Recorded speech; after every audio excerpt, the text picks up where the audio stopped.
Candida here, and I am enjoying this wood handle measuring spoon. You can see here it is a 1 tablespoon measuring spoon. On the back it shows 15 milliliters. The handle is made of a sturdy wood, and of course our scoop is strong and sturdy, and so it's made not to bend.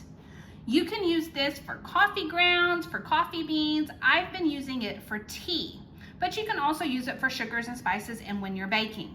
What I like about it is I'm able to get 1 tablespoon of a loose leaf tea, and I'm able to go ahead and fill my strainer. And so it's the perfect fit each time. So this has been a great addition to my morning when I'm making hot tea. I've also been able to use this when I'm baking. If I need a tablespoon, I can just reach over and grab it. So it is versatile, but if you're looking for one for your coffee or tea specifically, I would definitely check this one out. So I hope you found the review helpful.